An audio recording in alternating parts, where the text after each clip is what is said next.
How screwed is the magazine industry right now? The short answer is very. They're very screwed, but there's a lot more to that story. So let's dive into it. Are you tired of the endless stream of fantasy marketing and vanity metrics? Yeah, so am I. My name is James Patrick, and I'm an internationally published photographer, media specialist, and marketing strategist. As a creative entrepreneur, I face the same exact frustrations you have, being bombarded by generic advice that promises success but never lives up to the hype.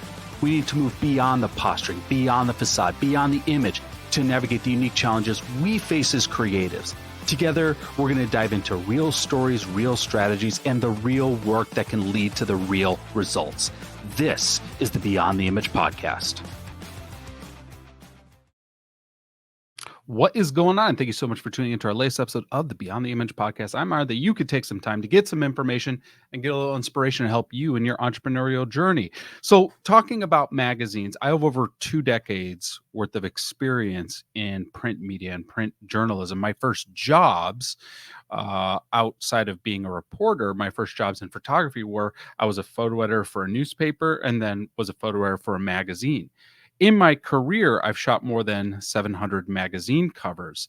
My work's been published in Sports Illustrated, Oxygen, Maxim, FHM, Muscle and Fitness, Shape, Golf, and more. And I even own 2 magazines. So you could say I have a vested interest in how the magazine industry is doing or how it will be doing. So let's look at how did magazines get themselves in a position of being so ultimately screwed. And the first is the thing that comes to mind right away for most listeners, which is, well, digital media, social media. People just no longer get their information from tactile medias anymore. And you're not wrong, but there's actually a lot more to it. The big thing is publishers got lax. And when I say this, instead of delivering new, creative, and innovative content, lots of publishers just started repurposing and republishing previous content that they had already put out, charging full price for it and hoping, or just not caring, that subscribers or people buying off newsstands would not notice. And spoiler alert, they noticed. And it was really upsetting. It's really upsetting to pay for something that you've already paid for, that you've already received. The next up, number 3, is you had a lot of fat cats and you had some bad leadership. And I'll give an example. I got hired to shoot a magazine campaign. It was across the country. They booked me for a full day. So they paid a full day rate plus travel, plus my assistant's full day rate, plus my assistant's travel. In this entire day, we shot for, and this is an exaggeration, maybe 30 minutes, maybe. And that's really pushing it. 30 minutes. Why? Because the editors of the publication did a bad job at planning for this project. And they only were able to get 30 minutes out of production done in a full day's production. Also, we were shooting in Long Island. Their office was based in Manhattan. More than a dozen staff members from the magazine showed up to the photo shoot, being paid, but not working. So why were they at the photo shoot? In hopes to meet a celebrity. That was it. So they're charging the company to be at a production that they have no involvement in, just in the hopes that they could meet a celebrity.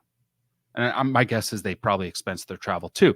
Number 4, we went from lavish and abundant to strained and worn thin. And this happened basically overnight. Staff got overworked.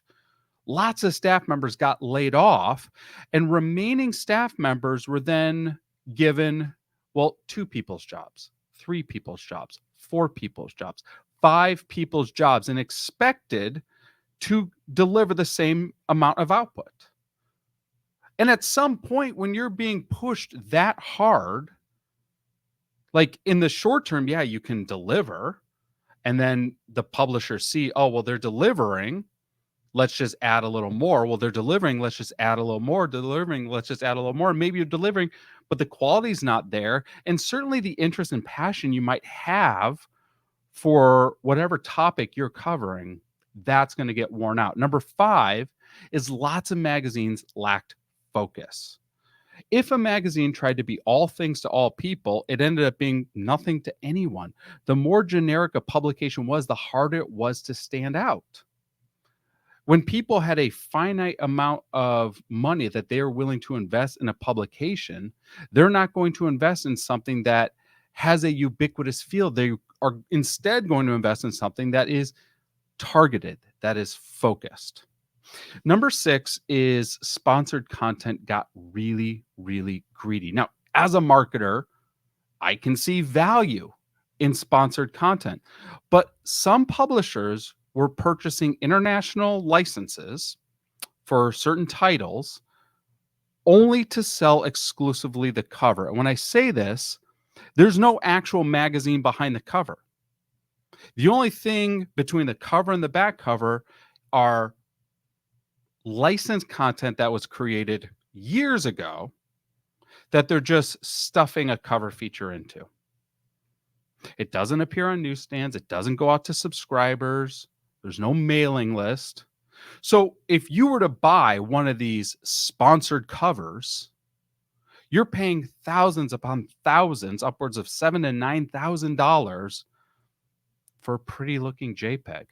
And in instances like these, if it smells like fraud, well, next up, number seven is independent publishers really got bent over by wannabes. There has been a growing market of small niche titles from independent publishers that for a while were actually doing really well. They were creating innovative content. They were developing ways to connect with audiences. They were more agile and quicker to respond to what they believe their audiences wanted than a larger publishing house could do. And thus you were seeing some momentum.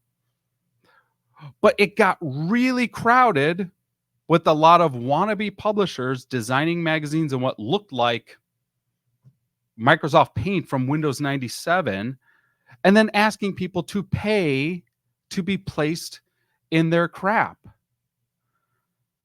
And to add to that, a lot of these publications it's hard to argue that they're actually publications because there's zero editorial. There's no attention to detail. There are no professional staff, no one with any journalistic background, any design background, arguably any photography background. It is simply a picture book that you have to pay to place your photos in. And you would think, well, there's how possibly could a publication like that even begin to stand out? Because marketplaces were designed that allowed them to. You look at a marketplace like Caviar, which in theory was a good idea, which was to assist independent publishers with content creators, whether it's photographers or models or writers, and be able to pair them together, whether it was for genuine editorial opportunities or for sponsored content opportunities. And in theory, that works until Caviar gets super greedy and lets everyone on. And now it is incredibly difficult for a quality publication to even stand out on a site like Caviar. We pulled off most of our publishing off Caviar. We have one magazine that we still use it for, but the threshold we've been able to achieve has decreased significantly simply because there are too many, I'm going to say, illegitimate publications on that platform. And a lot of these go so far as to try to sound like larger, legitimate publications. An example would be, oh, did you get published in Billboard? Well, that's a big magazine. I believe Billboard is a big magazine. No, it's not Billboard. It's Billboard Lifestyle. Oh, wow, you got into Entrepreneur Magazine. That's really impressive. No, it's actually Entrepreneurs Magazine with an S. Yeah, they got a cease and desist. And I am waiting for Billboard Lifestyle to get their cease and desist. Ultimately, people don't want to buy crap. I'm not going to invest in recycled content that's cheaply thrown together, regardless of whether it's on a newsstand or whether it's a independent publication that I have to go out and pay more than I would on a newsstand to get. Or if I'm looking to place sponsored content, I'm not placing in stuff that does not look good without an audience. Especially if your publication seems to be on the verge of getting sued for trademark infringement. We're turned off as consumers on both sides of it. We're turned off buying magazines that just are putting out crap. And if we want to place our content in magazines and all we have are the options of really cheaply thrown together crappy magazines, yeah, we're going to be turned off from that as well. At Get Published Live earlier this year, we asked all the attendees, we asked them to recall the last time any of them purchased a magazine off a newsstand or at a grocery store, where they bought a physical copy of a magazine. Not a single person could remember. So, magazine must be time to pack it up. Well, not so fast. Actually, hyper local magazines are still doing pretty well. Trade magazines are doing pretty well. Hyper niche publications are doing pretty well. Well, how and why? They're doing this little thing called giving value. Okay, and maybe it's not a little thing. It's actually a really big thing. They know their readers. They work to give them the content that they know their readers are craving. They work creatively to find new, exciting, and innovative ways to tell stories and to get their content in front of their audience, both in traditional medias as well as digital medias. And as a result of doing these things, audiences are responding positively.